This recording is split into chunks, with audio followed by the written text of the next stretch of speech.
Hi friends, എല്ലാവർക്കും channel 13.8 സ്വാഗതം. ഞാൻ ഗൗതമൻ. നമ്മളിന്ന് ചർച്ച ചെയ്യുന്നത് ശിബി ചക്രവർത്തിയുടെ കഥയാണ്. ശിബി ചക്രവർത്തിയുടെ കഥ പുരാണത്തിൽ എല്ലാവർക്കും അറിയാം. ത്യാഗത്തിന് പേര് കേട്ട ചക്രവർത്തിയാണ് ശിബി ചക്രവർത്തി. പഞ്ചതന്ത്ര കഥകളിലും മറ്റ് പുരാണത്തിലൊക്കെ അദ്ദേഹത്തെ വിവരിക്കുന്നുണ്ട്. ഹസ്തിനപുരത്തെ ത്യാഗത്തിന് പേര് കേട്ട ചക്രവർത്തിയായിരുന്നു ശിബി ചക്രവർത്തി. അദ്ദേഹം വിഷ്ണുഭക്തനായിരുന്നു. 3 ലോകത്തും അദ്ദേഹത്തിൻ്റെ പ്രശസ്തി വ്യാപിച്ചു. അപ്പോഴത്തേക്കും അദ്ദേഹത്തെ ഒന്ന് പരീക്ഷിക്കാമെന്ന് ഇന്ദ്രനും അഗ്നിയും തീരുമാനിക്കുന്നു. അങ്ങനെ ഇന്ദ്രൻ ഒരു പരുന്തായിട്ടും അഗ്നി ഒരു പ്രാവായിട്ടും വരുന്നു. അങ്ങനെ പ്രാവിനെ പരുന്ത് പിടിക്കാൻ വരുന്നു. ആ പ്രാവ് ഭയന്ന് ജീവൻ രക്ഷിക്കാൻ വേണ്ടി വന്നിരിക്കുന്നത് മട്ടുപ്പാവിലിരിക്കുന്ന ശിബി ചക്രവർത്തിയുടെ മടിയിലാണ്. ഉടനെ ശിബി ചക്രവർത്തി അതിനെ കയ്യിലെടുക്കുന്നു, രക്ഷിക്കുന്നു. ഉടനെ പരുന്ത് അവിടെ വന്ന് മട്ടുപ്പാവിൽ വന്നിരുന്ന് സംസാരിക്കുകയാണ്. ഈ പരുന്ത് എൻ്റെ ആഹാരമാണ്. അത് ശിബി ചക്രവർത്തി അല്ല, ഇത് ജീവൻ രക്ഷിക്കാൻ വേണ്ടി എൻ്റെ അടുത്ത് വന്നിരിക്കുകയാണ്. ഞാനിതിനെ എനിക്ക് രക്ഷിക്കാൻ എൻ്റെ കടമയാണ്. അല്ല, ഇവിടെ ഞങ്ങൾക്ക് വേറെ ഭക്ഷണങ്ങളൊന്നുമില്ല, ഞങ്ങൾ മറ്റു ജീവികളെ ഭക്ഷിച്ചാണ് ജീവിക്കുന്നത്. ഇത് എൻ്റെ ഭക്ഷണമാണ്. ഞാൻ വിശന്ന് വലഞ്ഞിരിക്കുകയാണ്. എൻ്റെ ഭക്ഷണമാണ്. ഞാൻ അതിൻ്റെ പുറകെ വന്നാണ്, ഇതെനിക്ക് തരണം. അപ്പോൾ ഈ പരുന്തും ശിബി ചക്രവർത്തി തമ്മിലുള്ള വാക്കുതർക്കം നടക്കുന്നത്. അവസാനം അത് സംസാരിച്ച് അവസാനം രാജാവിന് മറ്റു നിവൃത്തിയൊന്നുമില്ല. ഈ പരുന്തിൻ്റെ വിശപ്പ് അടക്കിയേ പറ്റുള്ളൂ. കാരണം അതിൻ്റെ വിശപ്പ് അടക്കാനായിട്ട് അതിൻ്റെ ഇരയെ തേടി വന്നതാണ്, ഇരയുടെ പുറകെ വന്നതാണ്. അവസാനം പറയുന്നു, ശരി എങ്കിൽ ഈ പ്രാവിനെ വെറുതെ വിടണം, ഞാൻ അതിൻ്റെ തൂക്കത്തിന് ഒത്ത മാംസം എൻ്റെ ശരീരത്തിന് തരാം. സമ്മതിച്ചു. പരുന്ത് സമ്മതിച്ചു. അങ്ങനെ ഒരു തുലാസ് കൊണ്ടിരുന്നു. ആ തുലാസ് വെച്ചിട്ട് ഒരു ഭാഗത്ത് പ്രാവിനെ വയ്ക്കുന്നു, മറുവശത്ത് അദ്ദേഹത്തിന് തുടയിൽ നിന്ന് മാംസം മുറിച്ച് എടുത്ത് മറുവശത്ത് വയ്ക്കുന്നു. പക്ഷേ എത്ര മാംസം മുറിച്ച് വെച്ചിട്ട് ഈ പ്രാവിൻ്റെ ഒപ്പം തൂക്കം തുല്യമാകുന്നില്ല. അവരുടെ ഒരു കാലയിലെ മുറിച്ചു, മറ്റേ കാലയിലെ മാംസം മുറിച്ചു, എന്നിട്ടും തൂക്കം ഒന്നുമില്ല. ഇത്രയായപ്പോഴത്തേക്കും രാജാവിൻ്റെ കാലയിലെ മാംസമെല്ലാം മുറിച്ച് തുടയിലെ മാംസമെല്ലാം മുറിച്ച് വളരെ ഇതായപ്പോഴത്തേക്കും ഭയങ്കര വിവശനായ രാജാവ് മരണാസനായപ്പോഴത്തേക്കും നമ്മുടെ പ്രാവും പരുന്തും അവർ പഴയ വേഷത്തിൽ വന്നു. അവർ ഇന്ദ്രനും അഗ്നിയുമായി പറഞ്ഞു, ഇത് ഞങ്ങൾ താങ്കളെ പരീക്ഷിക്കാൻ വന്നതാണ്, താങ്കൾ പരീക്ഷയിൽ വിജയിച്ചിരിക്കുന്നു. അദ്ദേഹത്തിൻ്റെ പേരും പ്രശസ്തിയൊക്കെ പിന്നെയും കൂടുകയും അദ്ദേഹത്തെ ആശീർവദിക്കുകയും ഒക്കെ അദ്ദേഹത്തിൻ്റെ കാലുകളൊക്കെ പൂർവ്വസ്ഥിതിയിലായി. അങ്ങനെ ശിബി ത്യാഗത്തിൻ്റെ പേരിൽ അനശ്വരനായി തീരുകയാണ്. അതാണ് ആ കഥ. അതങ്ങനെയാണ് ഈ പുരാണത്തിലെ കഥ പറയുന്നത്, ശിബി ചക്രവർത്തിയുടെ. അപ്പോൾ ഈ കഥ ഇത് സ്വന്തം കഥയാണോ അത് വേറെ എവിടെ നിന്ന് വന്നോ എന്ന് ഇങ്ങനെ അന്വേഷിച്ചപ്പോഴാണ് മനസ്സിലായത്. ബുദ്ധസാഹിത്യത്തിൽ തന്നെ 499 നമ്പർ കഥയുണ്ട് ഈ ജാതക കഥയിൽ. ആ കഥയുടെ പേരാണ് സിവി ജാതക. സിവി അപ്പോൾ പാലി ഭാഷയിൽ ഷാ ഇല്ല, അശോക എന്ന് പറയുന്നതാണ് അശോക എന്ന് പറയുന്നത്. അപ്പം ഷാ ഇല്ല, സായാണ്. അപ്പോൾ അതിനകത്ത് സിവി ജാതക എന്നാണ് ആ കഥയുടെ പേര്. സംസ്കൃതത്തിൽ ഷാ ഉണ്ട്, അതുകൊണ്ട് അത് ശിബിയായി. പാലി ഭാഷയിൽ ഷാ ഇല്ല, അത് സായാണ്, അതുകൊണ്ട് അത് സിവിയാണ്. സിവി ജാതകം 499 നമ്പർ കഥ ജാതകഥയിൽ. ആ കഥ ഇങ്ങനെയാണ് പറയുന്നത്. ബോധിസത്വൻ ബനാറസിലെ രാജാവായിരുന്നു ഒരിക്കലും. അപ്പം അദ്ദേഹത്തിൻ്റെ പേര് സിവി എന്നാണ്. സിവി അദ്ദേഹം ദാനകർമ്മത്തിൽ ഭയങ്കര പ്രശസ്തനായിരുന്നു, പേര് കേട്ടവനായിരുന്നു. അദ്ദേഹം സിറ്റിക്ക് ചുറ്റും ധാരാളം ധർമ്മശാലകൾ ഉണ്ടാക്കിയിട്ടുണ്ട്. ആ ധർമ്മശാലകളെല്ലാം ദിവസവും നാണയങ്ങൾ കൊടുക്കും. ധാരാളം ആൾക്കാരോട് ഇങ്ങനെ വരും. അങ്ങനെ ദിവസവും 6 ലക്ഷം നാണയങ്ങളാണ് ഇങ്ങനെ ചാരിറ്റി ആയിട്ട് കൊടുക്കുന്നത് ഈ ധർമ്മശാലകളിലൂടെ. അപ്പോൾ കുറച്ച് നാൾ കഴിഞ്ഞപ്പോഴത്തേക്കും തോന്നി ഇതുകൊണ്ടൊന്നും കാര്യമില്ല, ഇതുകൊണ്ടൊന്നും ആൾക്കാരുടെ ഈ ചാരിറ്റി കൊണ്ടുപോകുന്നില്ല, ഇതിനേക്കാൾ വലിയ കാര്യങ്ങൾ എന്തെങ്കിലും ചെയ്യണം. ഇത് എൻ്റെ ശരീരത്തിന് പുറത്തുള്ള കാര്യങ്ങളാണ് ഈ നാണയങ്ങൾ, സ്വർണ്ണ നാണയങ്ങൾ, അല്ലെങ്കിൽ നാണയങ്ങൾ കൊടുത്ത് എല്ലാവരെയും സന്തോഷിപ്പിക്കുക, അല്ലെങ്കിൽ നാണയങ്ങൾ കൊടുത്ത് അവർക്ക് ജീവിക്കാനായിട്ടുള്ള സഹായങ്ങൾ ചെയ്തു കൊടുക്കണം. അതല്ല, അതിനേക്കാൾ വലുതായിട്ട് എൻ്റെ ശരീരത്തിൻ്റെ ഒരു ഭാഗം വേണമെങ്കിലും ആർക്കെങ്കിലും കൊടുക്കാൻ ഞാൻ തയ്യാറാണ് എന്ന് അദ്ദേഹം സ്വയം തീരുമാനിക്കണം. പിന്നെ അത് അദ്ദേഹം വിളംബരം ചെയ്തു. ആർക്ക് വേണമെങ്കിലും ഞാൻ എൻ്റെ കണ്ണ് തരാം, ആർക്ക് വേണമെങ്കിലും എൻ്റെ കൈ തരാം, കാല് തരാം, അല്ലെങ്കിൽ ശരീരത്തിൻ്റെ ഏതെങ്കിലും ഭാഗം തരാം, ആർക്ക് വേണമെങ്കിലും തരാം എന്നൊക്കെ പറഞ്ഞുകൊണ്ട് പുള്ളി ഇങ്ങനെ പറഞ്ഞു. അങ്ങനെ അപ്പോഴത്തേക്കും അപ്പോൾ അങ്ങനെ ഇത് ബോധിധർമ്മം ഇത്തരം വിളംബരമൊക്കെ ചെയ്തപ്പോഴത്തേക്കും ചിലവർക്ക് തോന്നി എന്നാൽ ഇദ്ദേഹത്തെ ഒന്ന് പരീക്ഷിക്കാം. അപ്പം അക്കാലത്ത് നമ്മുടെ ഇന്ദ്രന് മക്കളോ പറ്റിയ പിൻഗാമികളെ കണ്ടെത്താൻ, കാരണം ബുദ്ധധർമ്മം മുന്നോട്ട് കൊണ്ടുപോകാനായിട്ട് പറ്റിയ ത്യാഗിയായ ആളെ കണ്ടെത്താതെ വിഷമിക്കുന്ന കാലമാണ് ഇന്ദ്രൻ.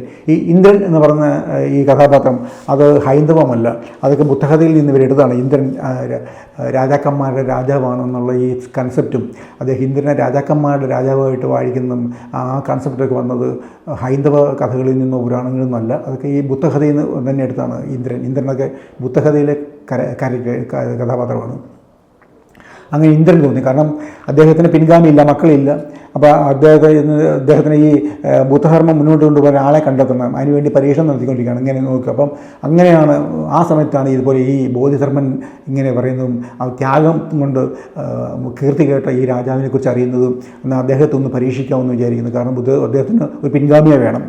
ഉടനെ തന്നെ ഈ ഇന്ദ്രൻ താമസിക്കുന്ന സ്ഥലത്തിൻ്റെ പേര് ത്രയാസിമ. അങ്ങനെ ത്രയാസിമയെന്ന് ഇന്ദ്രൻ വരികയാണ്. ത്രയാസിമ ഇന്ദ്രൻ വന്നു, ബനാറസിൽ വന്നു. ബനാറസിൽ രാജാവ് എപ്പോഴും അങ്ങോട്ടും ഇങ്ങോട്ടും പോകുന്ന വഴിയുണ്ട്. ആ വഴിയിൽ ഒരു അന്ധനായിട്ട് അവിടെ നിന്നു, കണ്ണൊന്നും കാണുന്നില്ല. എന്നിട്ട് അന്ധനായിട്ട് നിന്നിട്ട് രാജാവിനെ പ്രകീർത്തിക്കുന്ന രീതിയിൽ ഇങ്ങനെ കീർത്തനങ്ങളോ പാട്ടൊക്കെ പാടി അങ്ങനെ നിന്നു. അതുവഴി രാജാവ് അങ്ങോട്ടും ഇങ്ങോട്ടും പോകുന്ന വഴിയാണ്. അങ്ങനെ ആൾക്കാരെല്ലാം അദ്ദേഹത്തെ കണ്ടു, ചിലർക്ക് അടുത്ത് കൂടി നിന്നു. ഈ രാജാവിനെക്കുറിച്ച് അദ്ദേഹം പാടുന്ന പാട്ടുകളൊക്കെ കേട്ടുകൊണ്ട് നിന്നു. അങ്ങനെ ഇരിക്കെ രാജാവ് അതുവഴി വന്നു. രാജാവ് അത് വീഴുമ്പോഴത്തേക്കും ഈ അന്ധനെക്കുറിച്ച് രാജാവ് നേരത്തെ തന്നെ കേട്ടു. അങ്ങനെ രാജാവ് ആ വഴി വരികയും രാജാവ് ഈ അന്ധൻ്റെ അടുത്ത് വരികയും അപ്പോഴേക്ക് ഈ ഇദ്ദേഹം രാജാവിനെക്കുറിച്ചും ഈ രാജ്യത്തെക്കുറിച്ചും ഇദ്ദേഹത്തിൻ്റെ ധർമ്മത്തെക്കുറിച്ചൊക്കെ പാട്ടുകളൊക്കെ പാടി ഇങ്ങനെ നിൽക്കുന്നപ്പോഴേ രാജാവ് അടുത്ത് വന്നപ്പോഴത്തേക്കും ചോദിച്ചു, ഞാനാണ് ബോധിധർമ്മൻ എന്ന് പറഞ്ഞ രാജാവ്, എന്നെക്കുറിച്ചാണ് നിങ്ങൾ പാടുന്നത്, താങ്കൾക്ക് എന്താ വേണ്ടതെന്ന് ചോദിച്ചു.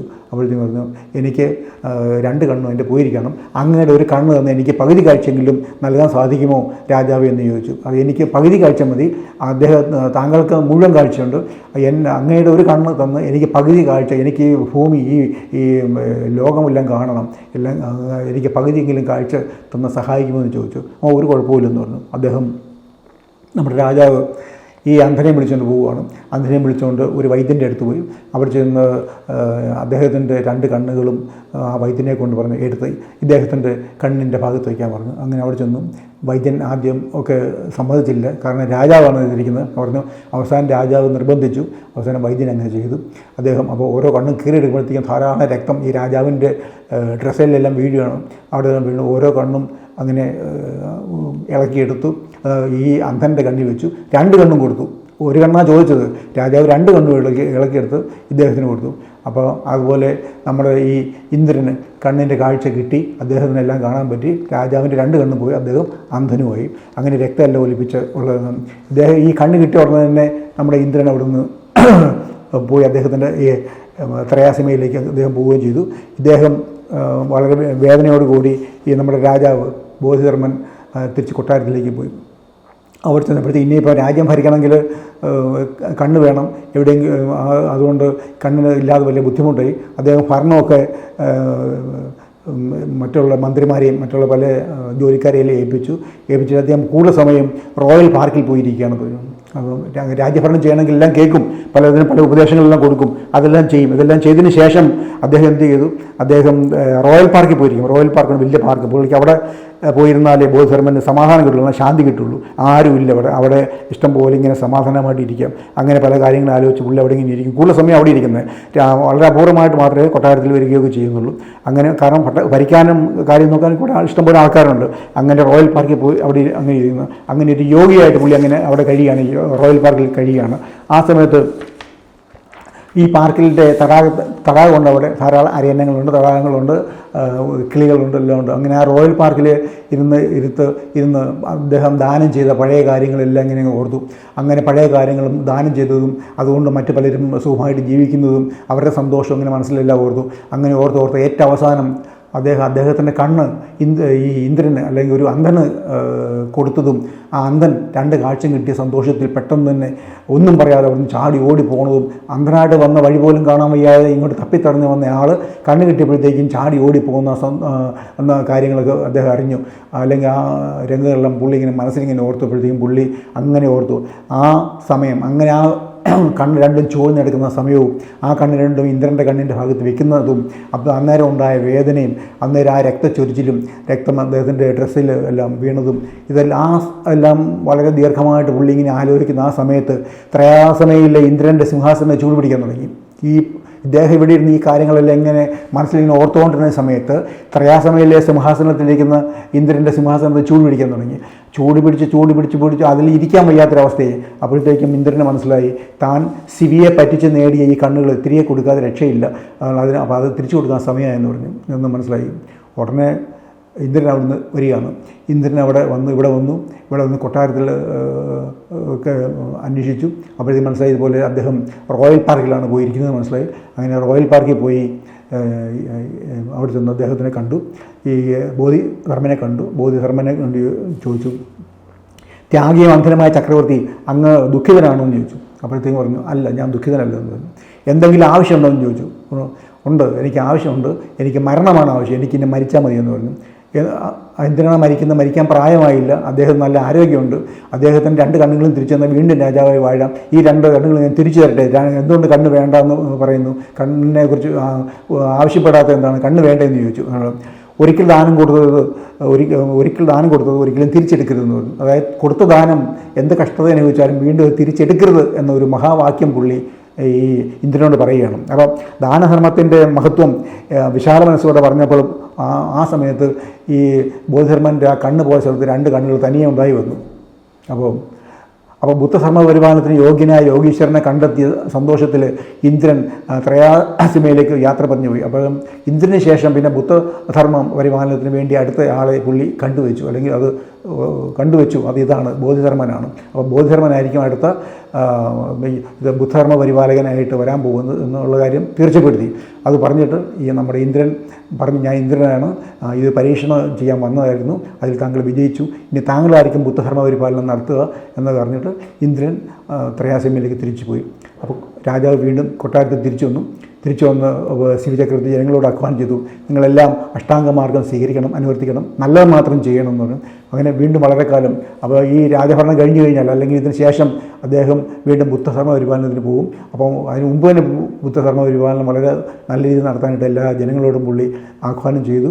അങ്ങനെ അദ്ദേഹത്തിൻ്റെ പ്രശസ്തി എല്ലാ രാജ്യങ്ങളിലും വ്യാപിച്ചു, ജനഹിതമായ ഭരണം നടത്തി, 4 ദിക്കിലും പേര് കേട്ടവനായി. അങ്ങനെ വളരെ കാലം അദ്ദേഹം ജീവിച്ചു. അദ്ദേഹത്തിൻ്റെ പേര് സിവി എന്നാണ്, സിവി ചക്രവർത്തിയുടെ കഥ.